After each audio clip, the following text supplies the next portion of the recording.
Pete, you're live on the air. There are people already.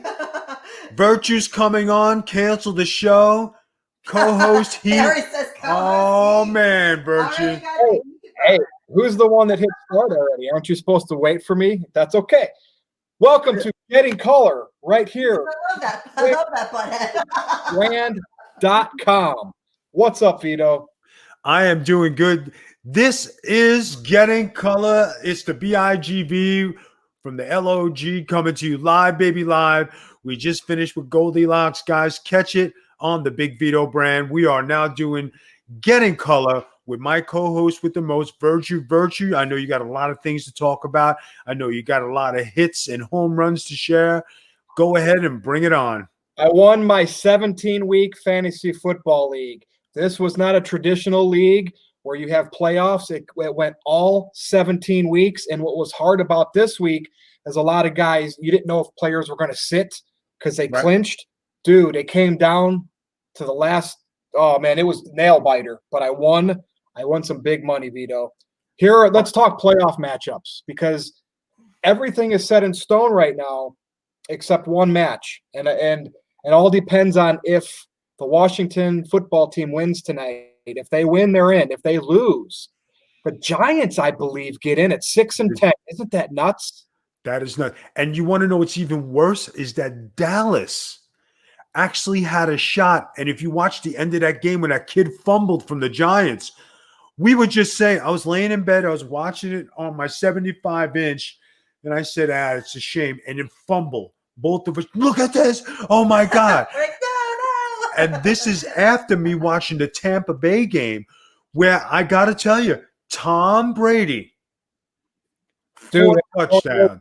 Antonio Brown, what an insurance policy that is. Oh, my God. Mike Evans might be out. He's going to have an MRI on that knee. He got hurt today. And if he gets hurt and he can't play in the playoffs, you still got Gronk. You got the other guy, Godwin, and you got Antonio Brown, who has been playing really good the last several weeks. I said today, Antonio Brown owes Tom Brady everything in the world because nobody gave Antonio Brown a chance and nobody gave him a rat's ass to play in the football league again. Here he comes today. He had over 100 receiving yards, 2 TDs. He was the man, and he's no slouch. Dude, I feel good for that guy. I know he's had some emotional problems with whatever goes back to Pittsburgh, but let's go back. Before that happened, he was the best wide receiver in the NFL. Maybe not talent-wise. I don't know what type of, he's a smaller guy. He relies on his speed, but his stats for the past 5 to 7 years stated that. And for him to go through all that turmoil, a lot of times they never play again. This, to me, is a great story as long as he keeps his head on straight. Now, he had to finish. How many games did he actually get? Did he get 5 games? No, this year he played in like 10 plus, I think. Did he play 10 games? At least. Let me keep talking, Vito. I'm going to go look at their box score. I'll tell you. Look at the box score because I think he had 100 and something yards on the season. I'm talking the season. He had to finish out with receiving yards of 400 yards, and I think he had 40 receptions. So he had, going into today, he had 34 grabs for 345. Right. So, yeah, he has 45 grabs now for 4-something and 4 touchdowns. Let's see, how many games did he play in? I think 7. Today was his 8th game, so he played in half the games. Half a season. So he was on target for a 1,000-yard season after being off for a year and a half. That guy's a beast. A beast. So here are our playoff matchups. In the AFC, the Chiefs get the first round bye. Right. So we're going to have Buffalo versus Tennessee. Okay. Pittsburgh versus Cleveland, which the last time Cleveland beat them to get in today. Last time Cleveland was in the playoffs, they lost to Pittsburgh in round 1. So what a story that's unfolding here for that. And then, of course, the Colts and the Ravens. That's your AFC. What do you think there? Pittsburgh rested everybody, so it was a fluke win for the Cleveland to get in. I think when they come back, I think Pittsburgh is going to win. I think the other two games are toss-ups. I think it's an even Steven. Buffalo's really good, though. I mean, don't you think? Buffalo's good, and I don't think Miami with Tua, I don't like them. Well, they didn't get in. No, I know. Yeah, 10 wins, and they didn't get in. Fitzpatrick is the man for that team. Fitzpatrick. Yeah, but they think future, and he's like a traveling veteran, so that's why they forced the Tua thing. That's how they think, Vito. They think of future, not the right now, and I think that cost them. It did. Now, Fitzpatrick was out with COVID, so that was interesting because what would have happened today? NFC, the Packers. And by the way, I got to give a shout out to Brett Favre. Aaron Rodgers, Brett Favre 2.0, because he carried me to that fantasy championship I was talking about. Awesome. Dude, he had just as good a year as Patrick Mahomes, if not better. Saints and Bears, round one. Seahawks and Rams. So the Rams got in, huh? Yes. And then either Washington or the Giants versus the Buccaneers. Washington or the Giants against my Bucks. Tom Brady, 40 touchdowns. He had to finish the year with he had to have over 4,500 yards this year. He had to. Well, We'll go look right here. The last 4 games, he's had 300 and 400-yard games passing. He had 399 and 4 touchdowns today, okay? Right. Coming into today, he already had 4,200 yards. So he had 46 plus with 40 touchdowns at age 40, what, 3? He's 43. Oh, my goodness. So can he be the league MVP? I think I think it's going to be Rodgers. Rodgers had an incredible year. What did Rodgers have compared to him? 40 touchdowns is spectacular. So Rodgers had 240 today, but 4 touchdowns. He ended up with, so he had less yards than Brady. He had about 4,300, but he ended up with 48 touchdowns, but he only had 5 picks. Brady had 11.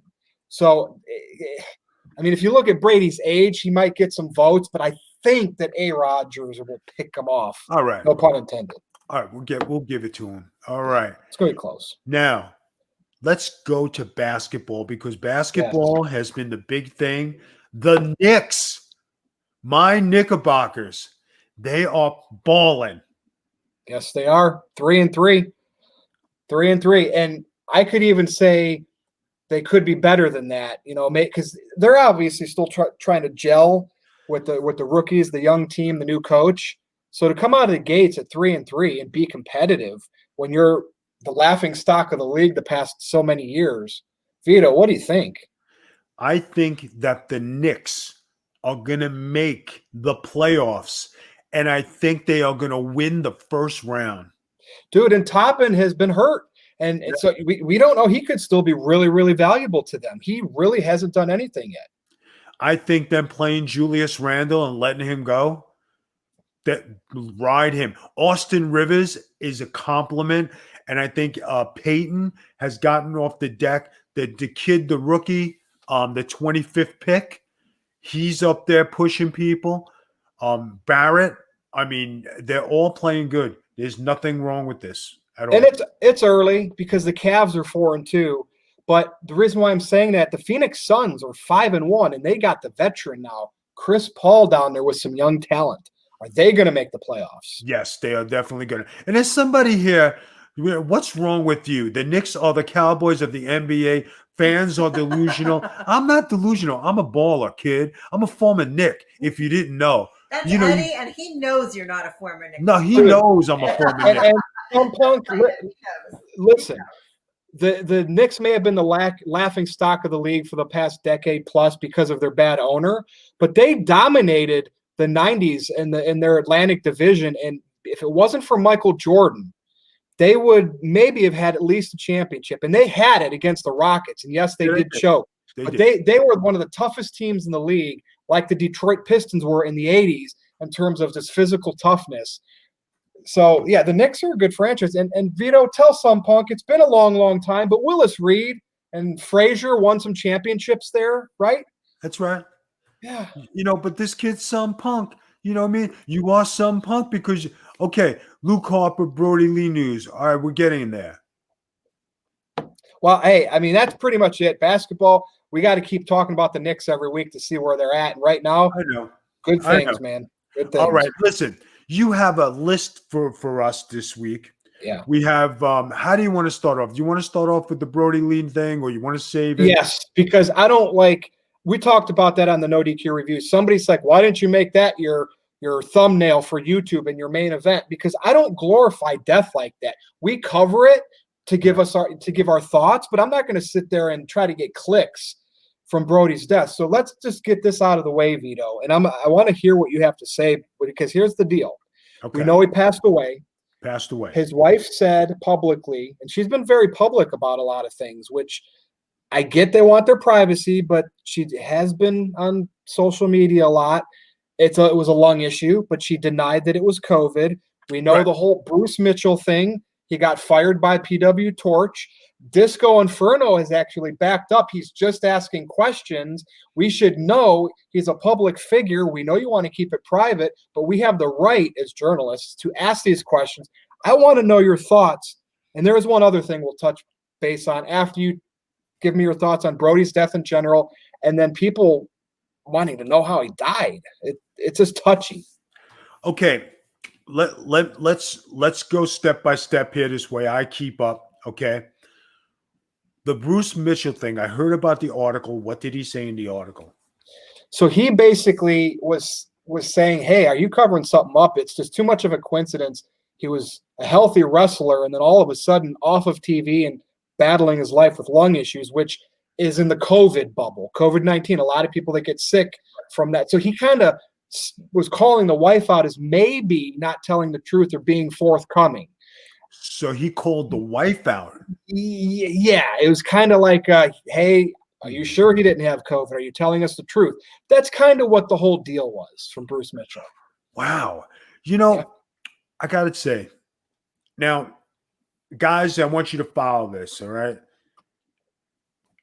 I'm a man, and when it comes to my family, talk about my family if you got a problem.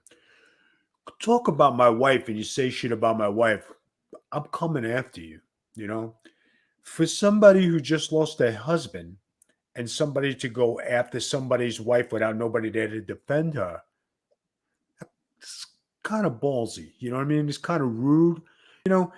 If the woman is saying something, who are you to impose your will in an article and call her out? Hey, but if Brodie Lee was here and he had an injury and you said something to his wife, would Brodie Lee go up to you and crack your skull open? That's the way I look at it from that point, right? Okay. What did Disco say? He basically just said, Brodie being kind of like a big deal in the wrestling community, that maybe not right away, but we do we can ask these questions just out of curiosity, even if the family wants to keep it private. He kind of backed up Bruce Mitchell to the point of not how he did it, but asking the questions. Like I don't think he said that Bruce Mitchell's article was politically right, but the wanting to know, there was nothing wrong with that. Now Disco's getting heat. Okay. All right, let's address this in a very politically correct way. Man passes away who's a celebrity wrestling star, right? The way I look at it, it's a man who passed away and he leaves behind a child and his wife. Okay? 2 kids. How is that family going to move forward? How is that family going to move on, right? It's devastating. The wrestling company that he works for is trying their best to ease the pain and pay a tribute to this wrestler, Brodie Lee. They do an outstanding job of a tribute, and all the people involved do a wonderful job at AEW. I commend them for doing what they did. Mm-hmm. People wanting to know what he died of, that's just a everyday question that some people take a little bit further and, impose their will. You ask once, how did he pass away? He had a lung issue. In your mind, being polite and politically correct, well, it could have had something to do with COVID, but the company is saying no, the wife is saying no. Who am I to call them liars? You just say, okay, Yeah. I go back to, I hope the wife and children are okay. And I'm sure that the company made good for them so they can provide them with an income for the year. So this way they're able to get by. That's a class act, in my opinion. And that's the way it should be handled. And they did it way better than other companies could have helped or did something. That's my I view. think that tribute show was very well done, and it's good for the kid. His kid, his son, he had the time of his life that night, considering the circumstances. So, I I mean, mean, heck, his son's over already because he's already getting fake accounts on Twitter made by him, which you know how trolls are. But the kid's you over, want to man. know The something, kid's over. guys? You want to know something? When it comes to personal lives and doing stuff, you got to let people live their lives. And who are you to say that you demand something? Like the Mitchell article, that was a little bit too much. He deserved to get it yanked, and I think he lost his job for it. So I think he was 30 years, even though he said, well, I demand. What do you demand? Who are you?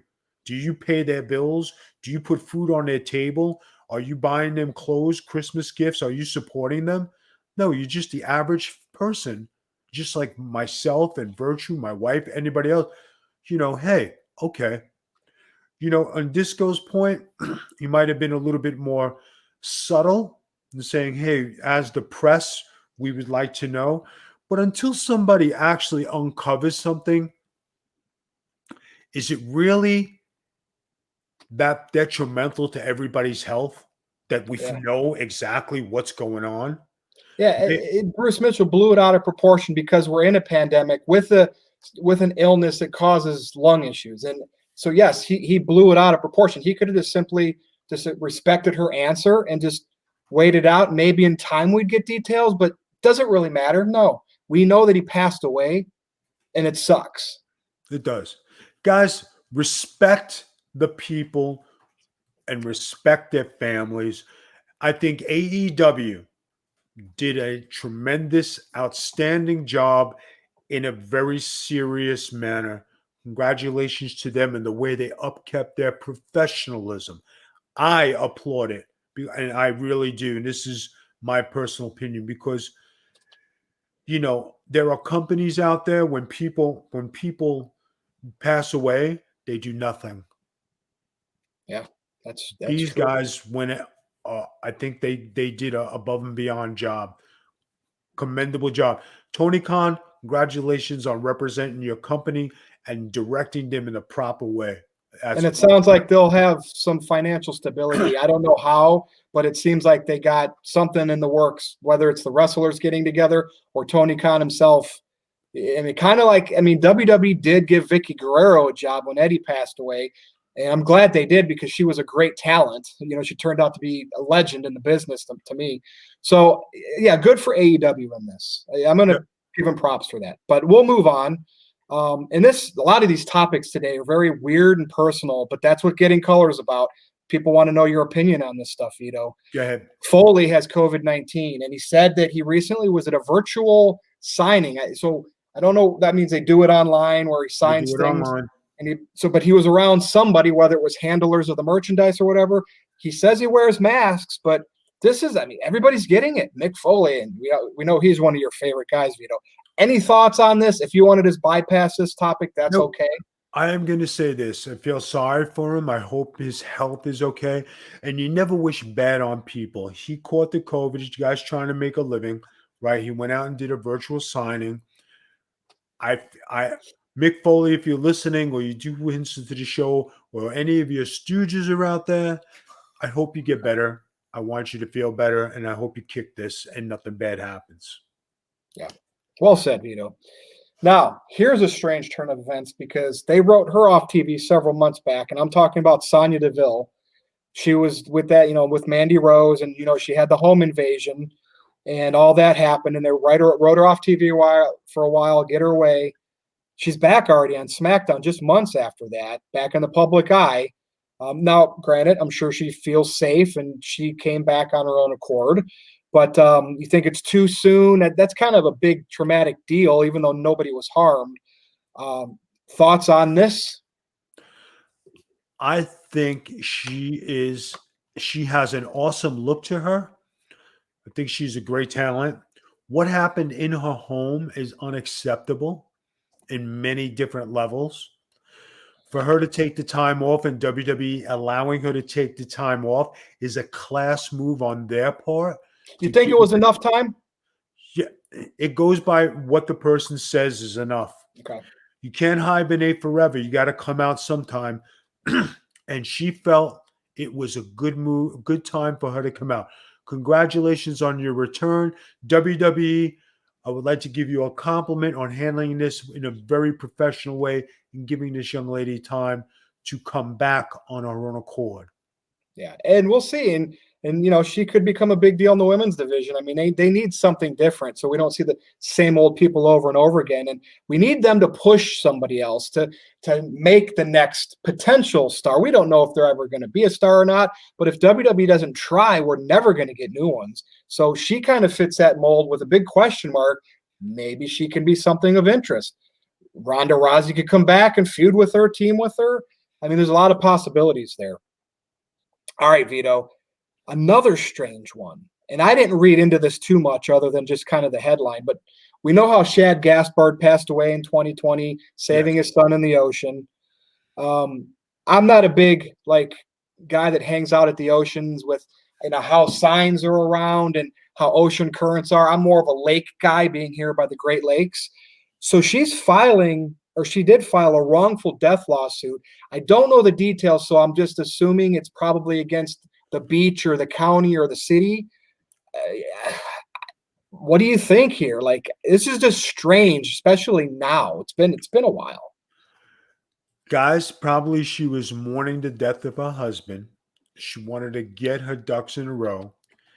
If she's filing something against the county, it's her business to do so. If there was something out there, nobody was out there. You, me, nobody except, the lawsuit claims that there were enough lifeguards there. Not enough. So not enough lifeguards on duty. So nobody was there, guys. It's probably going to be something that's handled behind closed doors. There'll be a settlement. It'll be put to rest. It doesn't bring back Chad, might provide for his family and his son, but I hope nobody makes a big thing about it, because I think everybody likes to get in everybody's business instead of worrying about your own business. So hopefully it ends up in a positive way where everybody has peace. Go ahead, Bertrand. Okay.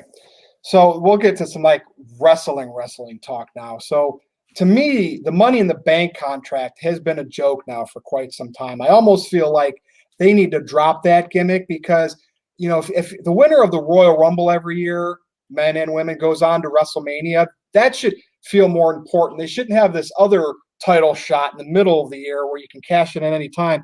But the reason why I say it's become a joke is because Otis won it this year.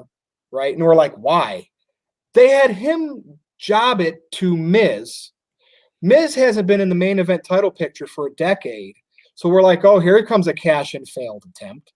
Well, they did that, right? So everything was predictable, but they said Morrison had cashed it in on behalf of the Miz. Therefore, it didn't count, and they gave the briefcase right back to Miz. So unless you're going to have the Miz become the champion, if they job him out again with this hot potato, this does not mean anything. How bad is WWE creative where they just make the Money in the Bank look like the 24/7 championship? I want to know your take on this. And I like Miz, and he's a good mid-card act, but he's so far from the main event right now. you need to treat these gimmicks to get people over, right? To get the next batch of people over so we can have new main eventers. What is your take on this whole Money in the Bank hot potatoing? I think they dropped the Money in the Bank ball when Carmelo won it, and they waited a whole year. And that year, if everybody remember, I said, listen, you know what would be great? If Carmelo went to Raw and tried to cash it in on Brock Lesnar. Never been done, right? But at least it would have kept it in the flow. Then you had Baron Corbin. He's another one who lost the Money in the Bank. Yep. When you don't play with the Money in the Bank and a guy doesn't show up on either program and you just let it sit stagnant because the person you gave it to is not as over as you think. I never in a million years thought Otis should have that Money in the Bank. He doesn't look in shape. He doesn't look in champion. It was a gimmick. They missed. They had to get it off him. He's not that good of a wrestler. I just there's no marketing him. And I think right now he's working with Daniel Bryan in some ha-ha thing with his hips. But Daniel Bryan turned into a ha-ha, and Daniel Bryan's not a serious wrestler no more. Ever since he didn't go to Saudi Arabia, man, they really cut him down. Oops, I don't know what happened there. That was Aaron Rift, Big Vito. Oh my God. Yeah. Ever since he declined to want to work Saudi Arabia. Remember, he was the Rare Earth champion or whatever that was. He was the heel. He ended up putting Kofi over at that WrestleMania in New Jersey. He has not really done anything since. So is Daniel Bryan still in the doghouse? He is. All the guys who refuse to go to Saudi are in the dog. They are B-listers and C-listers. I called it. It's terrible. So who do you think might win the Men's Royal Rumble this year? Is there any worthy? Are we going to get like a Brock Lesnar comeback? Are they just going to go for the gusto? Do we get a new push? I would say they have to go with Brock. Right now, their TV is blah. There's nothing going on. This same retread. I just think maybe Noel Harlow will make a run down there. That's what I think. I really am hoping Rousey returns and wins the women's one. Like, I really do, because like I miss her around because she kind of pissed fans off and got some heat. And, you know, I don't know. I like that. You know me, I like that kind of heat when fans really get mad, because it's hard to be a heel in wrestling. And so you really just have to piss fans off in real life to be a heel. I think if Ronda Rousey came back, that would be a good pick. Or it could be one of the retired divas making a comeback, winning the Royal Rumble, and then going to WrestleMania and working a program with Sasha Banks. They've been hinting at Trish Stratus. What better way for her to win the Rumble? See, my safe pick would be Charlotte winning it the second time in a row, because they really screwed that up last year. She won it, but yet, which normally you win it, what do? You go and challenge the top champion for WrestleMania, which would be Becky. She had the NXT minor leaguer Rhea Ripley come and challenge her, and she accepted. Like, that made no sense. Not Charlotte's fault. That was WWE Creative's fault. I think Charlotte could win it a second year so they could properly send her to WrestleMania like they should have last year to challenge the top champion. I think it's too predictable to give it to Charlotte. I think you really have to bring somebody outside the box. I mean, isn't that talk of Goldberg coming back one more time? Yeah, because they still remember they had him go over Fiend in Saudi Arabia to win the title because he was going to drop it to Roman at WrestleMania, and then the pandemic happened.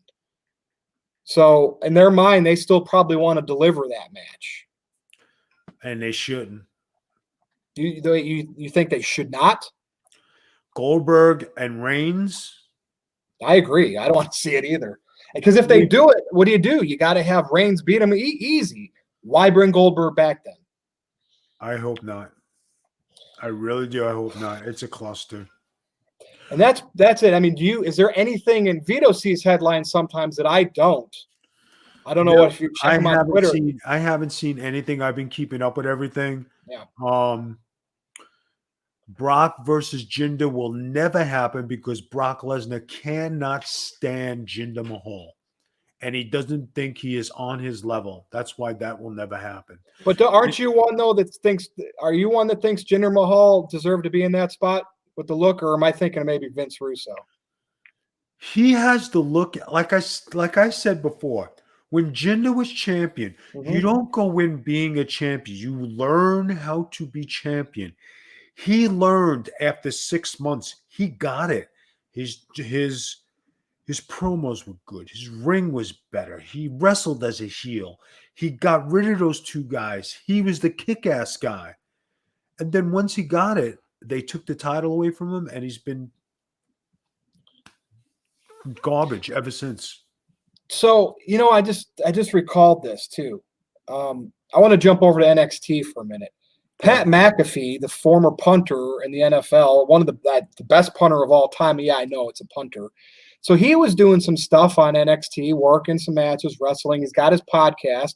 He's under WWE contract, but they're going to put him off TV for now, which is straight. Do you do that to not wear his welcome out, or should they keep rolling with him because he's kind of like got some mainstream attention to a point, especially for NXT? I want to know your thoughts on that because, like, Disco Inferno, I heard on Vince's show, said, yeah, that's pretty stupid of them to take him off TV. You don't take one of your hot acts off TV. So I just want to know what you think there. Should they have done that? I would think that the only reason they're taking him off TV is they don't want to overexpose him, and especially wrestling-wise. Yeah. I haven't watched his wrestling matches, but they're pretty entertaining. I mean, you can tell he was trained, but he's not seasoned, but they do within his limits. So people are entertained by them. So entertaining and wrestling, maybe they want to give him some time to train to bring him back where he can wrestle. That's my take on it. Yeah, no, that's a good point. That's why I asked you, because we didn't really talk about that at all on any of the other channels or shows that I do. So, So Vito, this is the time of the show where it's really up to you. Is there anything on Big Vito's mind that you want to recap? Something new you want to jump into? Something philosophical you want to tell the world, or Aaron Rift, or Nia Jackson, or TikToks, or anything like that? I want to tell the world that 2021, we're going to see some Big Vito stuff, and I'm happy to say, watch out. Cliffhanger. I love it. Just watch out. Well, what a show, Vito. I think we're getting close to our 30-minute mark. Good times. I mean, this is going to be up on Anchor. It's on Twitch right now. We're going to get it over on NoDQ.com tomorrow. So, for that being said, you can follow Vito over on Twitter at The Big Vito Brand. Make sure you go to the website and bookmark it, thebigvitobrand.com. You can find everything about me on my Twitter at NoDQ_virtue. You know the game. You know the rules. I'll talk to me there. I'll tell you where to go. But that's it, man. Another great show, Vito. All right. Sounds good. How's the weather over by you? Cold and rainy. It's not snowy, but it's just damp and rainy. Feels like November right now. November here usually gets like cold and rainy. So right. At least it's not snowing, but it's not. How is it down there? Well, it was rainy. I mean, what's your temperature? It was like 70 something. But as you can see, I'm very tan, so weather's been good for me. Yeah, and I'm very pale, so we're like a Oreo cookie. Oreo cookie. All right, man. Listen, this is the Big Vito Brand signing off. Virtue, another excellent show. Thank you, and have a good night.